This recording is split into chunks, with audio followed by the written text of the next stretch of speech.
Hey y'all, so I'm back from Miami, and since I've been MIA, I figured what better way for me to catch up but to do a Q&A, and you guys ask me questions, I look up the answers, and then we're all the better for it, right? So I'm going to do first 2 minutes on Twitter, then the rest on YouTube per usual.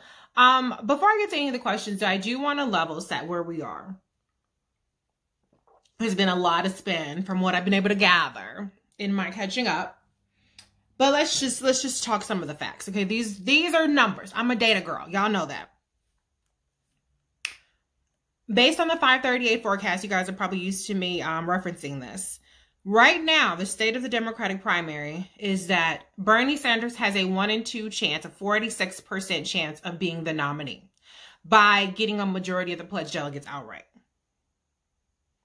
No one is the next option, a 2 in 5 chance, 40%. Then Joe Biden at 1 in 12, he has a 9% chance of winning the majority of the pledged delegates.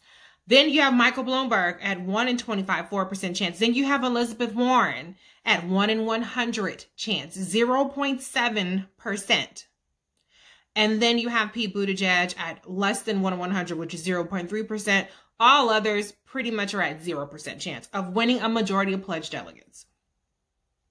So you hear a lot about, well, wait till this contest, wait till these people vote. It ain't happening. Okay? Now, again, going back to what I said in Roland Martin and what I said in one of my other videos, it's possible that a lot of people are playing for second place. A lot of people are playing for a brokered convention scenario. That's possible. That is the only reason I can fathom why half of these motherfuckers haven't dropped the fuck out yet. Okay? Because thinking that they're going to win a majority of pledged delegates at this point is flat out delusional. There's literally no data to support that whatsoever. And there is not a lot of time to make up the ground.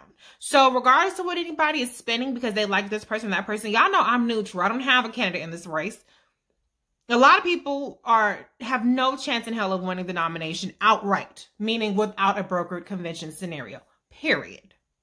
Now, I'm going to just quickly reference the latest national polling data, and then I'll get to you guys' questions. Let me just talk about this one. Before I get to the aggregate data, there was a poll that came out today. And people were excited. I saw a caption or a tweet or whatever you want to call it. Oh, Elizabeth Warren surges. This was the CBS YouGov poll. Today was a national poll. It had Bernie Sanders in first place at 28% plus 4.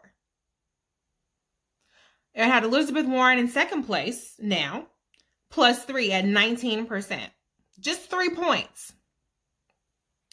Joe Biden in third place at 17%, minus 1. Michael Bloomberg, 13%, plus 1. Plus, not minus. Pete Buttigieg, 10%, minus 1.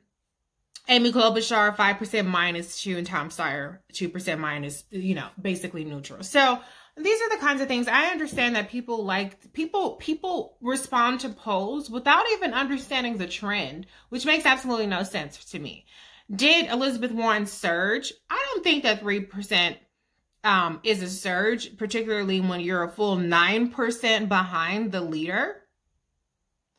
What's clear in this evidence, if you just go by one poll, now you can't really just go by one poll, but let's just say for the sake of the argument, if Elizabeth Warren is surging, whose expense did it come at? Well, it came obviously at Pete Buttigieg's and Amy Klobuchar's expense. Because if you look at Elizabeth Warren's 3, and then you have minus 1 and minus 2, do the math. Okay, and Bloomberg plus 1, where did that plus 1 come from? Minus 1 for Biden.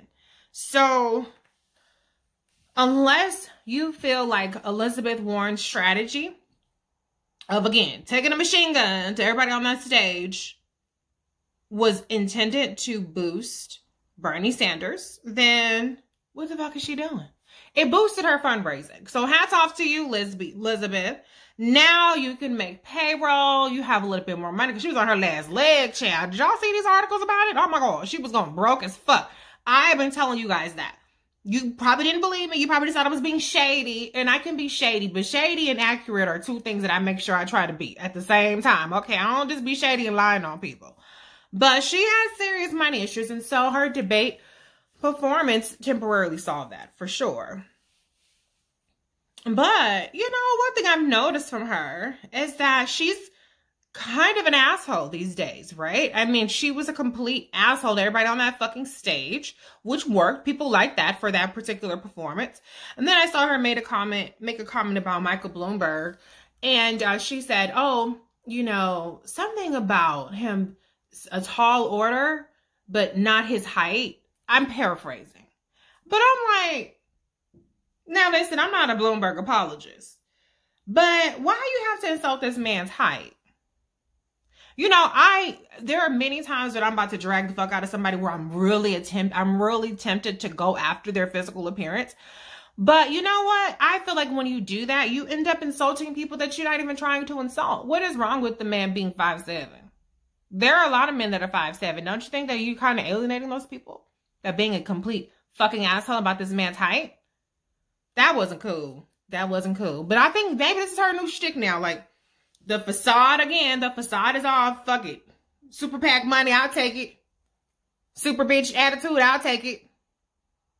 So we'll see how well that works out for her. But I just think it's really funny. It's real split personality though, Chad. Because she got a whole different ass persona all of a sudden. Now that her ass was losing. And she's still losing. She's just not going broke and losing. But anyway, let me get to these polls. Let me go to these questions. I might circle back around to the aggregate polling data. First question.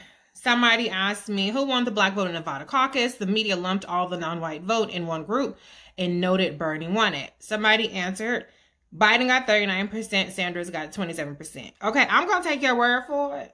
That answer was accurate, because I'd have to do a Google search. But what I will say is I've seen a lot of commentary. Oh, the black vote, the black vote, the black vote.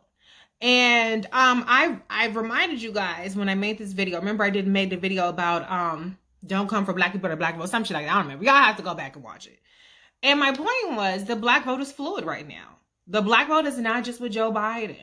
Bernie Sanders is really contesting Joe Biden for the black vote. In some areas, you have Michael Bloomberg contesting the black vote for Joe Biden. In some areas, you have even Tom Steyer. So the black vote is not monolithic. It's not one block.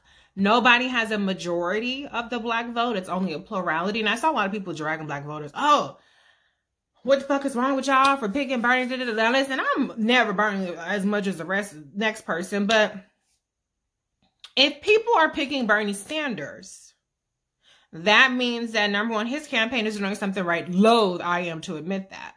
And number two, the other campaigns are doing something fucking wrong. Period. How the fuck do you guys think? Like, when I look at Bernie Sanders' favorability ratings, they're actually pretty high. So how do you guys expect to defeat a person if you're not running against him, if you're not pulling out your ABBA research on him, you're not contrasting with him, you're not dragging him? You guys are just like taking it too fucking easy on this guy and being like, oh my God, I can't believe he's winning. Like, duh, what the fuck did you expect to happen? So yeah, if you're not on Twitter or you're not on social media, then you might not think that Bernie Sanders is all that bad.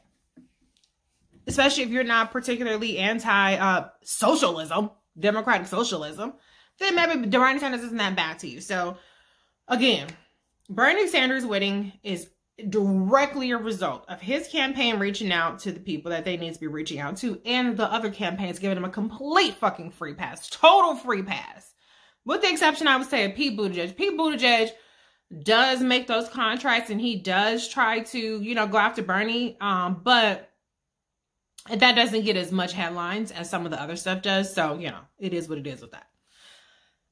Let me see. Somebody says less than 2% of Black America has voted in the primary and the media has already crowned Bernie the winner. Can we hear from all of America, please? No. That's not how this works. Are y'all acting like this is the first primary ever? The way that the primaries work is that people fucking campaign Iowa votes. Some motherfuckers drop out. Some people drop out before you even get to Iowa. Then the next state votes, motherfuckers drop out. Then the next state votes, motherfuckers drop out. That's how this normally works. This is not happening any kind of different way than how it always works. Now, does that, you know, dismay some people? Yeah, sure. If you feel like, okay, well, black people haven't gotten to vote yet, so that's not fair. That's the way it is. That's how it always is. So it's nothing different that's happening this time, except for, to be honest, fewer motherfuckers are dropping out than need to. So that's what's, this is not new. Everybody is acting real brand new. I shouldn't say everybody. A lot of people are acting real brand new. And I get it because we've been told, oh, black people are the base of the party, black people, which is true. However, that does not change the fundamentals of the fucking primaries and the way that the states are ordered and just the dynamics of it. And on top of all that, Black America's vote is split, like I just said. So there's no decisive, you know, victor for black voters, especially when you have to combine black voters with the white voters, Latino voters, Hispanic voters, however you want to characterize it, Asian voters, everybody. So it's not a conspiracy against Black America. I know that's unpopular of me to say. It's just how the fuck it is. Okay. Don't act brand new, but I understand how y'all feel, but honestly, is it going to make much of a difference? Probably not. Because again, like I said, the black vote is split so much that you can't even say, well, this is the Black America's candidate. And y'all, like I said, y'all gonna really be mad when the when the plurality of the votes go to somebody other than Joe Biden. Because the thing that the impression I get is that you guys, when you talk about black voters, you're really talking about you want Joe Biden to win. But if Joe Biden can't win white ass states, if he can't win diverse states, then what the fuck you think he's gonna do with just a black state, but the vote is split 3 ways? Y'all need to start waking up, chill. I'm not here to give nobody no comfort. I'm here to give y'all the truth. Truth as I see it. Let me stipulate that. Somebody said, I'd be curious to know the turnout across all demographics for each primary. Did all eligible voters turn out and vote when they could, or only some of them? Well, I mean, I don't have all that number, though, I don't have that data handy. But, I mean, just if we want to talk about turnout, this was a point that I made back when Kamala Harris was in the race. Record turnout was like 20% of eligible Democratic voters in the primary. So, turnout is always low, okay? We're not talking about in the general or in, you know, midterms where it's between 45 and 50%. It's literally like 15% on average. In Iowa, the turnout, I think, was down from what I recall. In New Hampshire, turnout was up. Nevada, I'd have to assume turnout was up because of the early vote was so high, but I haven't seen those final numbers. But yeah, I mean, generally speaking, the primaries do not get a high level of turnout. It's the people that are more engaged than others. So yeah, that's the answer to that. That's as specific as I'm going to be able to get to you.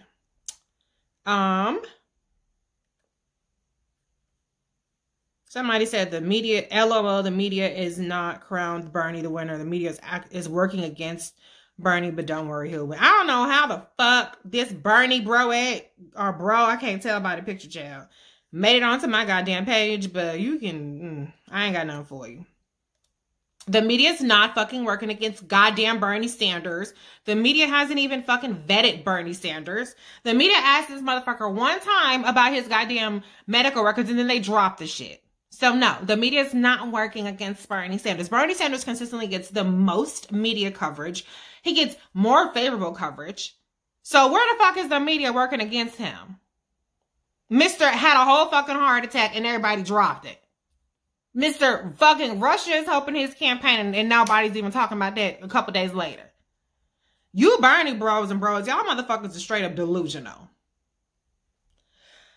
Anyways, I would have been very happy if Kamala Harris got the kind of fucking media coverage that goddamn Bernie Sanders got or gets. Anyways. In SC, we have open primaries. I'm scared the Republicans are going to flood our primary with votes for Sanders. They could also screw Jamie Harrison out of being the Dem challenger to Graham. And then somebody else piggybacks off that, says conservative talk radio is telling Republicans to vote in our primaries for Bernie when they can. What should the DNC do about this?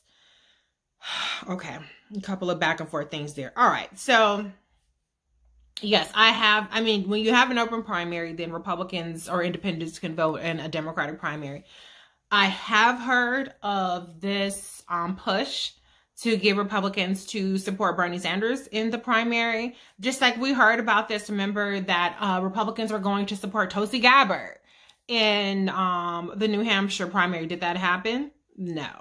Is it something that we should be cognizant of and keep in mind? Yeah, obviously. But I don't know. Color me skeptical that there's going to be this massive groundswell of people who would otherwise not be voting, who would vote for Sanders, you know, Republicans more specifically, because as I've said, primaries period, regardless of party, generally have very low turnout. It's a pain in the ass for people to vote. Most people don't like to vote. And so it's a stretch to have somebody go meddle, right, in this primary. However, Donald Trump has been pushing Bernie Sanders quite a bit. So, you know, people might have more of an interest in it than normal just because of Donald Trump's tweets and things like that. So I wouldn't count it out, but we would have that kind of data to parse out in terms of Republicans voting in the primary and how they split and things like that. We'd have at least exit polling data on that. But, you know, at the end of the day, the results are going to be, there's going to be spin no matter what, right? I mean, if Joe Biden wins, then Bernie Sanders is going to be like, it's the black state. Who gives a fuck about the black state? That's what they're going to say, right? We know that. Bernie Sanders looks like he will do okay with the black vote in South Carolina. There's nothing to suggest that it's going to be a blowout. So, you know, I think it's going to be poo-pooed. That's fully what I'm expecting. That South Carolina is going to be like, oh, whatever. It's just the black state. And let's wait for Super Tuesday. Because honestly, if I thought that people were going to place the appropriate significance on South Carolina, that they should, then motherfuckers would have dropped out after Nevada. Because they would be like, okay, we did like shit in Nevada, and we're going to do like shit in fucking South Carolina. So there's no fucking reason for us to continue on because we're going to get fucking crushed in goddamn Super Tuesday. But that's not happening. So that's why I feel like people are going to just basically like be like, oh, it's the black state. Now, if Bernie Sanders wins, then it's going to be like the black state has coordinated Bernie Sanders. Bernie Sanders has won the white states. Bernie Sanders has won the diverse high Latino state. And Bernie Sanders has won the black states. Everybody drop out. That's the spin that I expect from the Bernie Sanders camp. Then all of a sudden this state will be like, oh my God, the be all end all. But if he loses, then you know it's going to be the black state. Also, the other people that are still in this race are going to do fucking terrible. So they're going to definitely not emphasize that. So the only person who I can see, there are two people, like I said, Joe Biden if he wins, and Bernie Sanders if he wins. Other than that, it's going to be like yesterday's news. And if there's any kind of irregularities or any kind of difficulties, which there shouldn't be because it's a primary, then there's going to be even less momentum or even negative headlines coming out of that. So yeah, so that's what I think about that. Like I said, possible, but people are fucking lazy generally. So I'm going to err on the, if I have to put money on people being too fucking lazy to meddle, or people being super motivated to meddle, I'm going to put my money on the too fucking lazy. All right.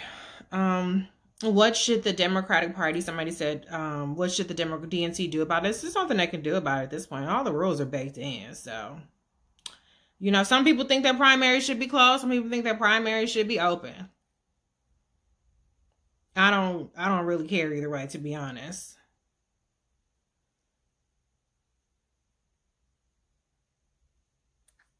Okay. Back and forth on that one. Let's move on. Caucuses have benefited Sanders from the beginning, and why he pushed for them. Okay, so that was not a question. What is Warren in game? Her numbers are in the toilet, or her and Steyer trying to help Sanders? Thanks.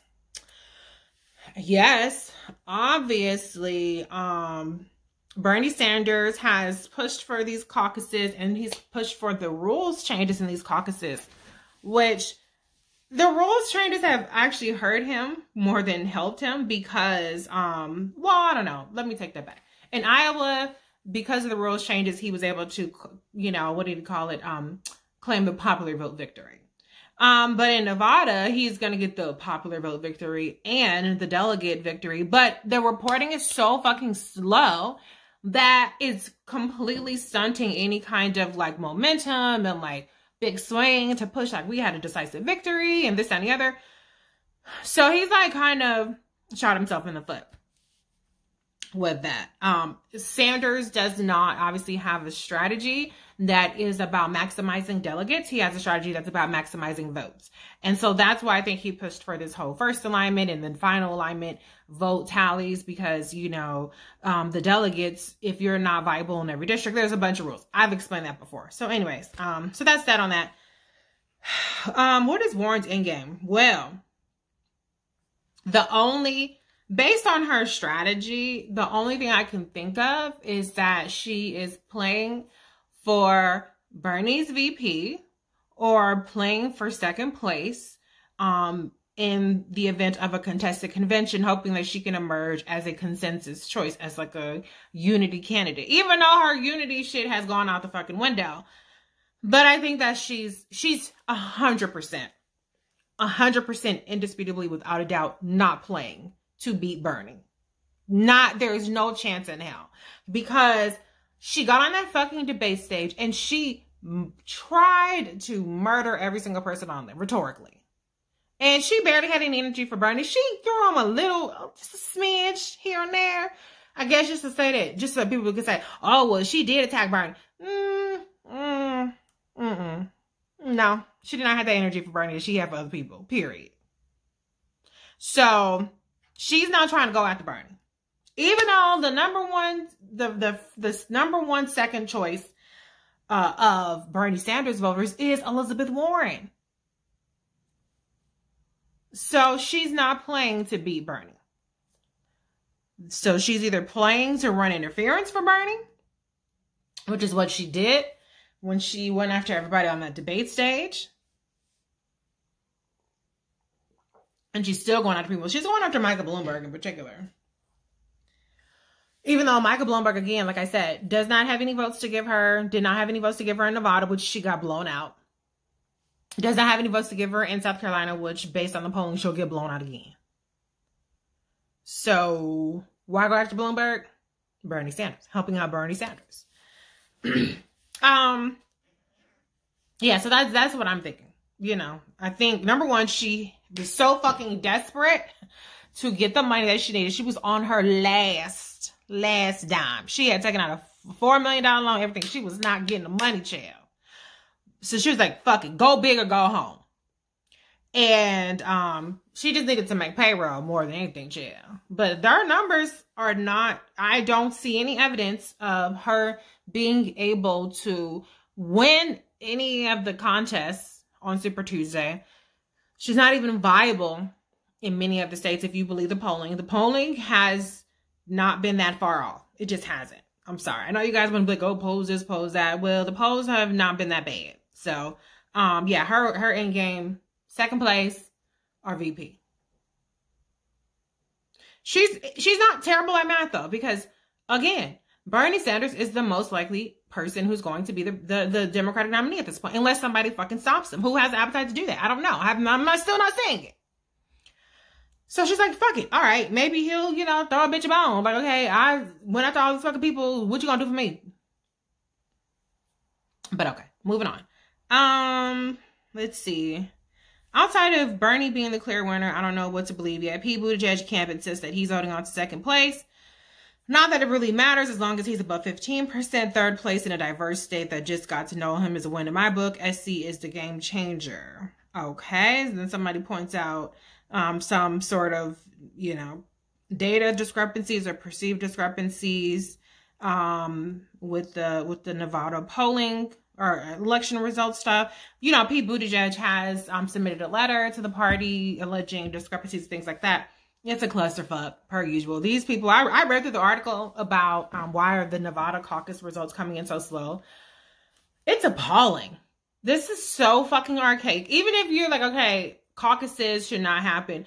But like, I just don't understand how fucking inefficient they could possibly, like, it's like you have to endeavor to be as inefficient as they are. It's 2020. You're calling people on a hotline like, hey, here are my results. What the fuck? There's nothing automated about it. There's nothing electric about it. Like, it blows my mind. When I was watching the Iowa caucusing, I was like, motherfuckers had like yellow notepads and they were like calculating shit on their phone. This is ridiculous. As far as what Pete is saying, you know, Pete seemed to have a pretty good read on things when in Iowa. So I can see how if you have a precinct captain in every precinct, there's over 2,000 in Nevada, or you have, you know, enough data in the larger ones, you should be able to have some sort of idea of where you're standing because those results are announced at each precinct. So it is possible that he is in fact in second place. Only 50% of the vote has been released at this point, so there's still a long ways to go. But I think that either second or third place for Pete is not bad because it's viable. He'll get some kind of delegates for it. And I definitely think that it gives him a little bit more claim to, like, at least, hey, I'm in top 3. I'm getting delegates. I deserve to still be in this race. I think that I was surprised to see his fundraising numbers, that he seems to be not fundraising as well as, like, say, like Amy Klobuchar, who he's like obviously beating, right, by every objective measure. So that's strange, but it is what it is with that. I don't know. Maybe somebody will have some more questions about Nevada. If not, then I'll circle back around with my thoughts. Oh, it says SC is a game changer. Yeah, I don't think that SC is going to work out favorably for Pete, though. So I don't expect Pete to do well enough to get any delegates, or to, yeah, I don't think he's going to be emphasizing South Carolina too much. Let me see, where is he? Yeah, I wouldn't. If I were him, I wouldn't be. So yeah, don't look to SC for anything positive for Pete Buttigieg. Moving on. If Joe Biden doesn't win SC, should he drop out before Super Tuesday? I've already counted Amy out. Steyer is supposedly polling well there, but I don't think he's relevant going forward either. Let's start with Steyer. Yeah, Steyer totally is not relevant. Steyer crashed and burned in Nevada. His polling data. Remember he released that internal polling talking about he was at 19%, 18% or some crazy shit like that? So far, he's at 5%. Now, granted, it's only half the vote tally is in. But in fairness to him, it's a caucus system. So you don't necessarily, like, let me put this better. You might not be viable, and so some of your votes will go other places. But let me see. I can double check this in a second. First round. Looking at the CNN results. So first round is irrespective of viability. He got 15,000 votes. No, sorry, trails leader. Oh shit, my bad. He trails leader by 15,000. Oh my God. So yeah, okay, scratch that. So in Nevada, the first alignment, which is meaning irrespective of viability, he got 5,000 votes. So yeah, that does not change anything. So it's not that he got all these votes and then he wasn't viable, so they went other places. No, that's not what happened. He just never got the votes to begin with. But he did drop off now by 3,000 votes in viability. So the first round, he was at 5,000, you know, give or take a couple hundred. The final alignment, he was at 2,000. So he dropped off 3,000 votes. Had he not dropped off, he would actually be ahead of Amy Klobuchar, because Amy Klobuchar, no, that's not true, because Amy Klobuchar had more votes than him too. So anyway, that was a long way of saying Tom Steyer just flat out nobody voted for him, despite what the polling said. Now, South Carolina, I think, might be a little bit different because he has spent a lot of time in South Carolina. He has a lot of good endorsements in South Carolina. And so I don't expect him to underperform his polling that bad in South Carolina. But outside of that, does he have any viability now?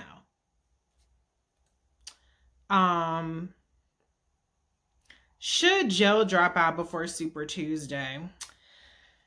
I don't see that happening at all.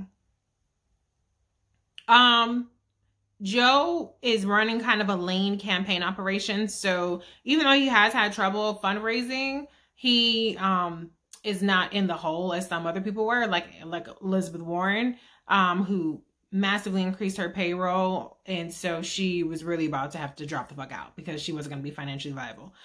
Joe Biden didn't have that problem. So I don't think that Joe Biden will drop out before Super Tuesday. I don't, because for one, Michael Bloomberg sucked ass at this fucking debate. So if Michael Bloomberg had been so fucking terrible, there might be a little bit more pressure to be like, okay, Joe, like you keep losing, so you need to get the fuck out. But I don't think that there will be that pressure there for him to drop out after SC. I don't. I think that Super Tuesday is going to come, and then there's going to be some pressure there, or there's going to be a lot of pressure after Super Tuesday. The problem is that it might be too late to stop burning. That's the problem that you have. If you don't consolidate the moderate vote by Super Tuesday, and he gets to run away with it, that's not going to be good. So yeah, Amy definitely should drop out. I don't know what she's doing, other than the fact that I guess she still has the money and she's like, fuck it, I'm going to keep going. I want to win my home state, which is on Super Tuesday. Then maybe she'll drop the fuck out. Let's see. Does Warren actually have any path remaining, or is it gone? Not according to the data. Now, some people don't like data because they don't tell them what the fuck they wanted to hear. But I've already mentioned earlier that her chance of winning a majority of the pledged delegates, according to the 538 forecast model, which takes into account polling, it takes into account forecasts, all of these things, she has a 1 in 100 chance, 0.7% chance of winning a majority of pledged delegates. Remember back when Elizabeth Warren had her memo? Now let's just look at what Elizabeth Warren said. Elizabeth Warren herself said that she will meet the threshold in 60-something%. I think it was 65% of the districts. 65. Let's say 85. I feel like it was 65, but let's say 85. But she said that Joe Biden and Bernie Sanders will meet the threshold in 98%. So you're already telling us that you aren't even close to meeting the threshold in all the districts that everybody else is. So no, she does not have a mathematical path to the nomination for majority of pledged delegates. Again, the only thing that I can think of is she's trying to hold on for a contested convention. Did Biden hang on enough for SC true test of viabilities? Okay. I've already kind of talked about SC and Joe Biden a little bit. He says Klobuchar just why. Is the Bernie talk overrated compared to actual results? Why is Nevada taking so long? So I've answered the Nevada taking so long with the results part. Well, I can go into a little bit more detail with that because I didn't actually answer that. So no, the Bernie talk is not overrated compared to the actual results because you have to look at what's ahead, right? We actually have polling data. A lot of people don't talk about the data because they just rather pundit their way through the shit or just pull stuff out of their asshole and be like, I like this person. That means that this person has a chance, even though there's nothing to fucking support that. So, no, I think that Bernie has been a threat for much longer than anybody's been willing to fucking recognize, and they did not fucking treat him as a threat that he is, and that's why he is likely to run away with his fucking nomination. Shame on everybody who fucking let this happen or is letting this happen still. Okay, so I can talk a little bit about why the Nevada results take us so long because I did read this article, right? So basically this is what happens, right? So the people, they have to give the results, but they have to call a hotline. So yesterday for like 4 hours, the hotline was busy. Does that sound familiar? Just like Iowa, right? And so they finally came out. I don't know why the fuck it takes them 4 hours to figure this out. Like, oh, maybe we should come up with another number. So they came up with 3 more numbers. People were able to immediately call and give the results. But each precinct takes 15 minutes to record the results because they have to give the first alignment. Then they have to give the final alignment. Then they have to give the county delegates, okay? So there's all these calculations, and they have all these candidates. It's like 10 candidates on the ballot. And then they have to double check it, and then they have to send a snapshot of photographic evidence of the results. This is all manually done on the phone. Can you believe this shit? That's fucking crazy. It's 2020. So there's 2,000 precincts. To multiply this process by 15 minutes per 2,000 precincts. Now, they had 80 operators from what I've been told, or from what I read. And then there's also a rule that I think 50%, so many points of data have to be recorded in order for those results to be released. So that's another holdup that's happening. So yeah, it's just an incredibly inefficient process. The sucky part about it is that, you know, for Bernie Sanders, it looks like it's going to be a blowout. If it doesn't end up being a 20-point blowout, then that's actually people that are right behind him, because it looks like they all got fucking blown out. Yeah. So that's that on that. That's what's going on in Nevada.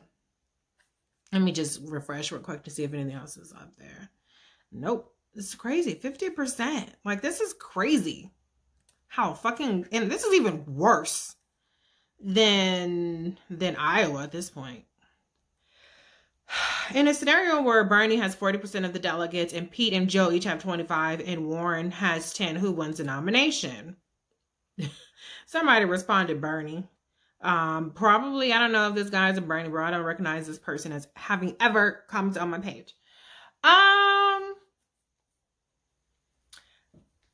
I don't know if people are up for the fight against Bernie with that kind of distance. I mean, if it's 40, 25, 25, 10. I mean, you know, people like to say, well, the moderate vote is greater than the Bernie vote. Yeah, but that's kind of not how this works. And then also, who's going to be the person that's like, okay, I'm going to step aside? Because this doesn't even have Michael Bloomberg in the equation, which presumably he would be in the equation, right? So I can't call it, because I feel like, I just feel like anything can happen at this point. I'm less inclined to make predictions than I was even a couple weeks ago, because it's a complete shit show. I have said the only scenario that I see Michael Bloomberg winning is a contested convention, because presumably he'd make a lot of friends. He's super rich. He can dole out money, and people would be like, all right, let's go with Bloomberg, you know? But that motherfucker bombed on the debate. Now, it didn't cost him too much. Like, people, you know, it's not like his numbers tanked. He picked a very, very bad time to bomb up, because that debate was like seen by like 19 million people. He probably was thinking, oh, there's going to be 7 million people watching the debate. Nobody's going to give a shit. Wrong fucking calculation, Michael Bloomberg. If this motherfucker doesn't get his shit together, he's going to have a real fucking problem on his hands, okay?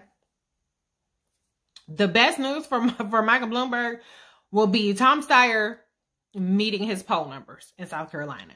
Because then that's how we'll know, okay, it's possible that these billionaires who put all this money and all these ads and other stuff, ground game, things like that, are actually going to get the votes, not just the polling data. So that would be the best case scenario. Now, if Steyer again underperforms number by 10 points, I'd be very concerned if I was Michael Bloomberg. Because then I'd be like, okay, well, maybe these people are saying these people, but then when it's time to vote, they don't actually get their ass out there and vote. But yeah, I think it's going to depend on a lot of things. There has to be some willing and dealing. Somebody's going to have to give up some. Who's going to be that person though? I don't see Pete having 25% of the delegates at this point. That's a very high number. Joe might have it. You might have Joe and Michael Bloomberg, if the projections hold, who might have higher numbers like that.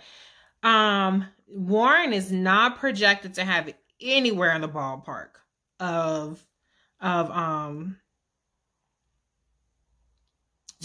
of the delegates share. Right now, I'm just going to go to the 538 forecast. The average range of forecasted outcomes in terms of the delegate counts. Now, the magic number is 1991. Bernie Sanders on average gets 1,796. Still not enough. Okay? But Elizabeth Warren gets 248. If those two team up, then he has his magic number. Joe Biden gets an average of 818. Michael Bloomberg gets an average of 771. I've already said Elizabeth Warren at 248. Buttigieg 235, and then Amy Klobuchar 94. So this is what the data is telling us, right?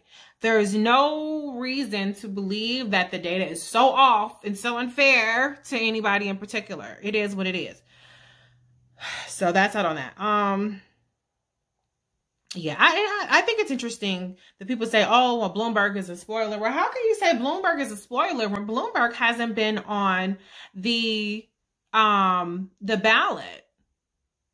I'm a little confused as to how Bloomberg is a spoiler when he wasn't in Iowa, he wasn't in New Hampshire, he wasn't in Nevada, he's not in South Carolina. Joe Biden is lost on his own. So, anyway. Somebody says it's just the end of the caucuses. Is Bernie Sanders going to be the nominee? Because if so, then no. Somebody said only 4% of Nevada voters showed up to caucus. The low turnout in Nevada and Iowa should be what's concerning. We're going from a Republican to a regime, and people are staying home. People don't vote in caucus and primaries, caucuses. I've already said that. That's not a new phenomenon. On average, I guess at 15 to 20%. Record turnout was 20%, and this was Obama versus Hillary Clinton. Why do people forget that Bernie and his crew had a hand in tailoring this process back in 2016-17? Right? I agree. Nikki says, I'm going to be the person and ask if the unusual surge Bernie has been getting is it from all legit Bernie voters, Trump funk people, or Russians? He can't be the only viable candidate. I'm still undecided. I just find his numbers unusually high. No, I don't believe that his votes are unusual. I don't think his surge is unusual. He actually isn't really surging so much. He's about the same range as what he's always been. It just doesn't take a lot to win because so many people that are competing. There's no evidence that I've seen that it's a bunch of Republicans. I'm assuming that's what you mean by Trump fuck people. And certainly Russians aren't voting. So no, people just don't want to admit it. Listen, Bernie Sanders is running an effective campaign to win the nomination. I cannot fucking stand Bernie Sanders. But the proof is in the goddamn pudding. He's raising a shit ton of fucking money. He has done very well. I mean, he basically held Pete to a draw. I still give Pete the win because, hey, he won fair and square, right? But it's like this much of a win, okay? And Bernie's won the other contest. So at some point, people have to look at this guy and be like, hey, he's doing something right, even if you don't like him.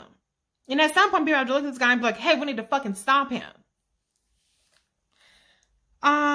Yeah, but his numbers, again, are not unusually high. His numbers are actually lower than they were in 2016. But he's benefiting from a split electorate. Any advice for someone who doesn't drink? Child. Okay, HGTV and the cooking channel on the Food Network. Okay, definitely stress relievers. I happen to favor Guy's Grocery Games. And I like Love It or Listed. I heard it is fake. I don't care. I like Love It or Listed. Okay. And a couple other ones. So that's my advice if you don't drink. Watch lots of HGTV and watch lots of Food Network. Do you still, he says, I mean, I don't, but do you still see a way forward for Joe to win this thing? Yes. It's not looking likely that he will get the majority of the pledged delegates. I don't even think he's going to get the plurality of the pledged delegates, but I think that unless people are selling wolf tickets, unless people are full of shit, if they really want to stop Bernie and Joe is the number 2 person, then I think he's going to, there's going to be a big push for him. I think that's why, again, like I've been saying, people are playing for second place because they're hoping that Bernie Sanders won't get the majority of pledged delegates and they can at least be in the ballpark where they can say, look, I'm second place, so I have the greatest claim to being the nominee that's not the Bernie Sanders. So I do see a path for him in a contested convention. brokered convention, however the fuck you want to characterize it. My question, is it over or under prescribed medication that has PDP second in delegate count? Because I think he should get out of the running, write a book, and try a book on a TV show on TLC, the Sarah Palin Blueprint, minus getting on anyone's ticket or cabinet. You know, why should Pete drop out if nobody else is dropping out? Now, Pete might have to drop out before others because he's not raising as much money as he needs, which was very surprising to me. Because, like I said, based on his performances, he should be raising more than like Amy Klobuchar or even fucking Elizabeth Warren. But he's not. So, if anything will be his undoing, it will be finances. But I don't see, like I said, a lot of people should drop out. But if they're not going to drop out, then why the fuck would he drop out? So, yeah, I probably wouldn't if I were him at this point. Why? If I have money. I pretty much felt like Pete from the beginning was like running like a vanity campaign. He thought there's no fucking way in chance in hell I would win, but shit, why the fuck not? And it's worked out well for him. But I don't know. Maybe he does think that he can win. And I don't know. We'll see. I'm less bullish on Pete remember I said if I had to be bullish on anybody that come from behind person, it would be Pete. I have to retract that because he's not fundraising. If he was fundraising, if he was getting, $20 million, then I'd be like, okay, Pete has a real shot. But at this rate, I don't know. He's not gonna, I don't see it come from behind with his fundraising. And he needs a spike in fundraising to be viable. Somebody says, Abby Phillips says, once Bernie gets the Dem nod, post-convention, the establishment will have no choice but to coalesce behind him. I'm vote blue no matter who, but is Abby's notion fact or borderline conceit, asking for a friend? I think that there is a large contingent of never Bernie people. I saw somebody make a comment of like, oh, whoever the nominee is, they're going to get the exact same number of votes as Hillary. That's fucking absurd and stupid. That's just absurd. Bernie has real problems, but at the same time, Bernie does have high favorable ratings. So he hasn't been vetted and he hasn't been challenged enough. So the real problem is that there's a lot of shit for the Republicans to go after that the Democrats haven't decided, hey, we're going to accept this and move forward with this baggage with our candidate. So that's going to be a problem. And some of that stuff can lose him votes for Democrats. But I don't think that, I do not think that that people will just coalesce around him, because there are going to be a lot of people that are going to have to run against Bernie Sanders if they want to win as a Democrat in these congressional districts. I mean, there is I think I saw something that said like there are 48 congressional districts that are considered swing districts, and Trump is leading in those districts. So there's no fucking way they're going to be able to bear hug Bernie Sanders as the nominee if they want to hold on to their seats. So yeah, no, I don't see this magic coalescing behind Bernie Sanders, in particular from swing state senators or swing district Congress people, or even if you have other races, local races. I think there's going to be a lot of people that are going to have to run against Bernie Sanders, even though he's going to be the standard bearer potentially if he wins the nomination. So no. That's my opinion on that. Biggest potential impact of one of the candidates dropping and endorsing another. Is it Warren to Bernie or former Harris to Biden? I don't think that anybody's endorsement is going to have a big impact at this point. I don't think Warren endorsing Bernie would do anything at this point. I mean, she's already lost so much. She's obviously running interference for him, right? But I don't see that that's going to have a big impact. Kamala, if she endorsed Biden, would that have a big impact? I don't think so. Which is why I'm very favorable on Kamala staying neutral, because Joe ain't delivering. He's just not. Joe will likely win South Carolina, but that's exactly what should happen. Right? So Kamala can't like endorse him and get him a win in South Carolina. Like, he should already be winning South Carolina. And I don't know if Kamala can make the difference in California, because California's already had a lot of early voting, right? They've already had, voting has been going on for weeks. So at this point, what's the point of getting involved for Super Tuesday? So I think that the time for a big impact is probably past already. And at this point, people should just stay fucking neutral. If they want to be on the right side, they would just stay neutral. Just because anybody can lose. Anybody can crash and burn at this time. I haven't seen anybody that I'm confident in and I'm like, yeah, I'm going to ride this horse. Unless you're ready to go for Bernie. Anyway. With the Senate blocking election security bills and interference from Russia favoring both Trump and Sanders, how much faith should be placed in any other results? God and Miss Kamala Harris. Hashtag could have had a bad bitch. You know what? I don't want to be an asshole and be like, yeah, the election results are total bullshit, but there is already interference. There's no reason to believe that our ballot boxes are any more secure. The voting rolls certainly aren't more secure. There's a lot of shit that's happened that hasn't been fleshed out. I mean, there's stuff that's happened in Florida that we haven't even really discussed. People just kind of dropped it. So what we need is we need to get out of cheating distance, right? I mean, if it's like, oh, 20,000 difference, 20,000 votes, it has to be a wipeout across the board in order for us to probably win. So that concerns me because it's right now, the margins that I'm seeing are not out of cheating distance margin. So that's a huge concern. If Harris had been a white woman, would she still be in the race?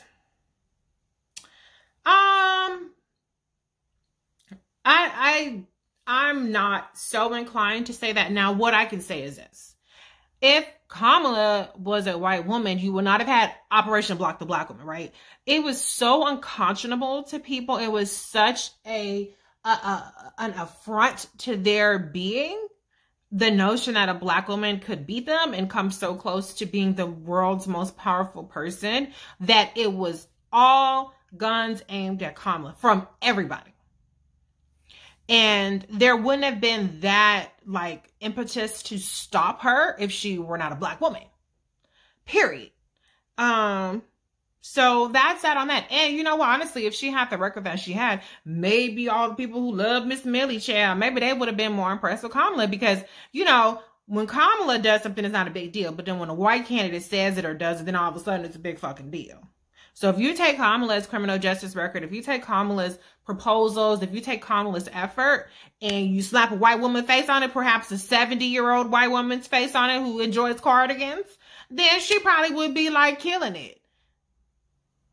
But that's not on that. Does what the fuck count as a question? Yes. It's a mess. What about a short video on Twitter of your thoughts on yesterday? Yeah, you're gonna have to watch this long ass video if anybody is still watching after 53 minutes.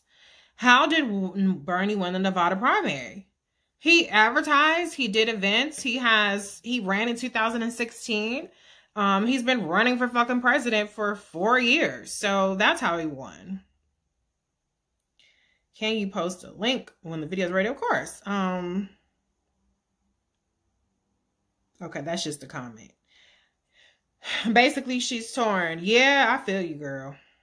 I don't have a candidate either myself.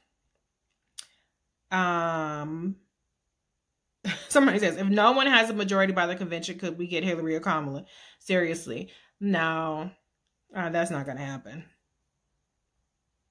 I want to know how people think Pete's better than Biden when Pete failed to get people of color in every poll, and then that was proven in Nevada while Joe was able to pick up people of color and some of the white vote as well. I don't know how you can make that comment because Pete has performed better than Joe Biden in 2 out of the 3 races.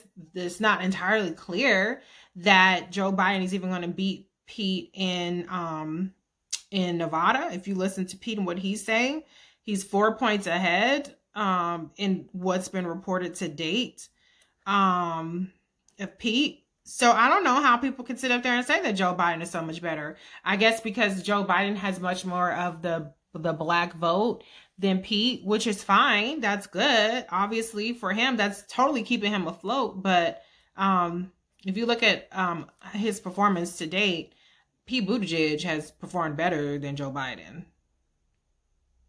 So I don't agree with your assessment, but I understand. People feel like Pete doesn't get the black vote, so he should be out of the running.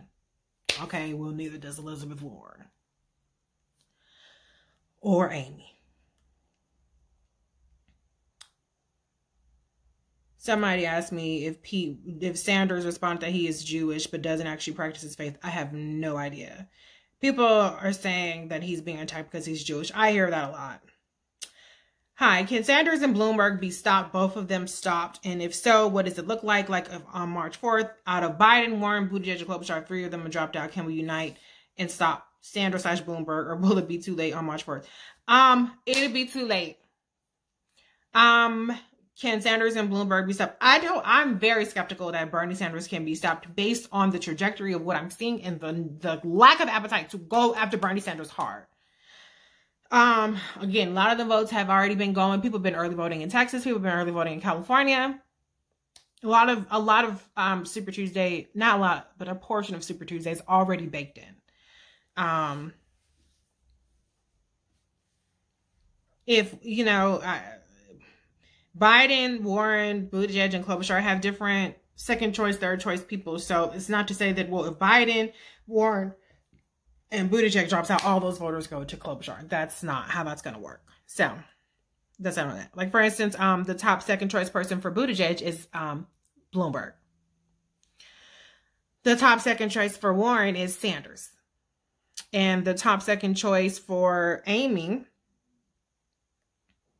oh, they don't even have her as on there. Goddamn.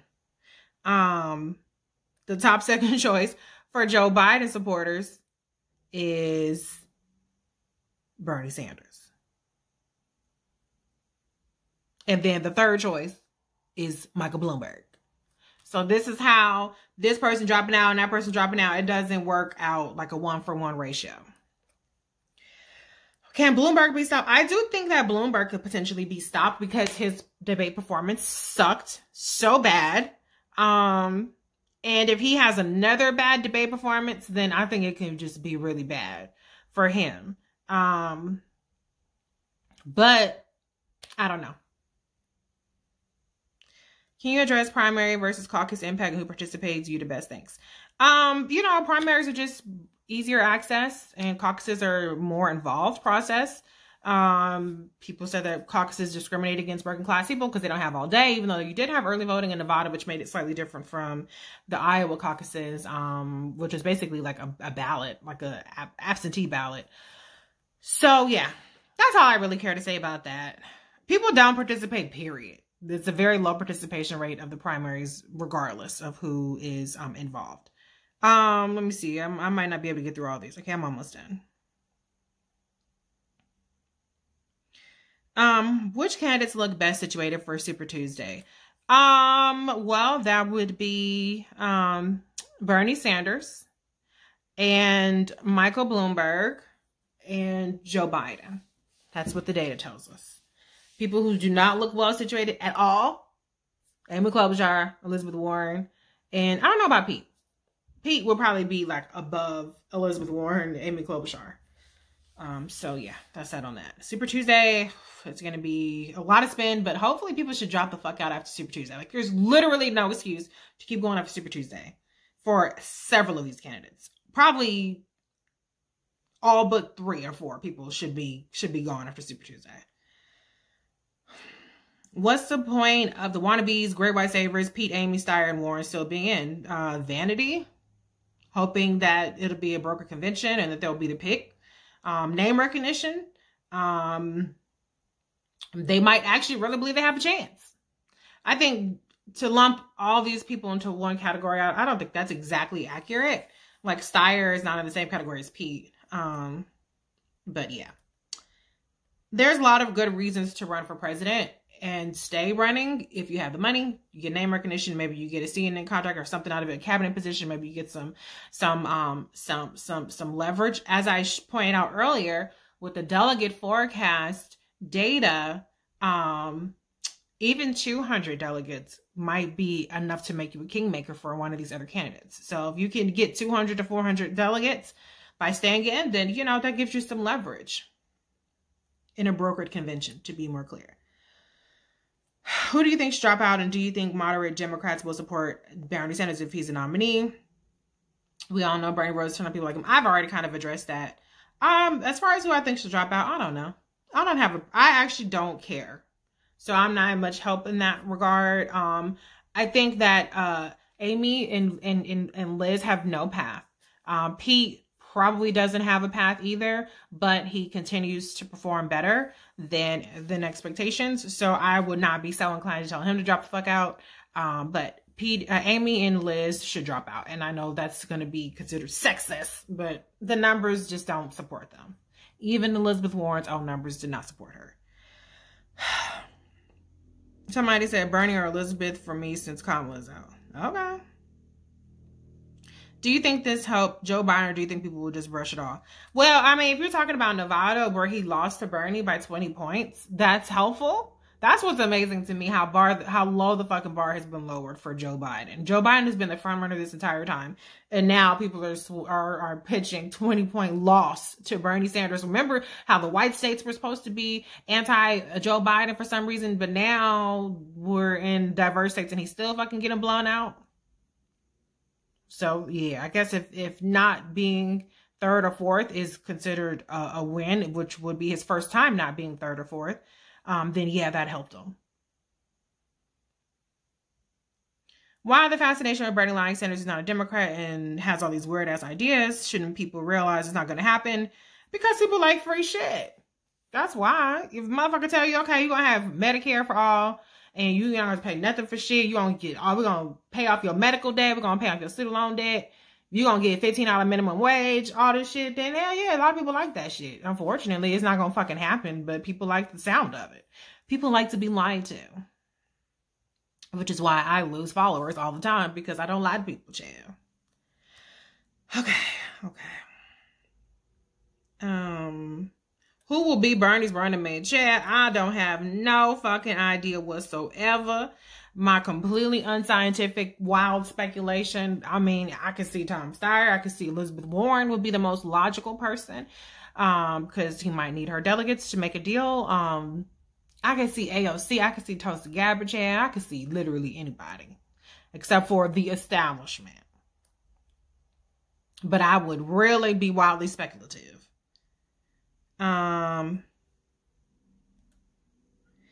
Last question.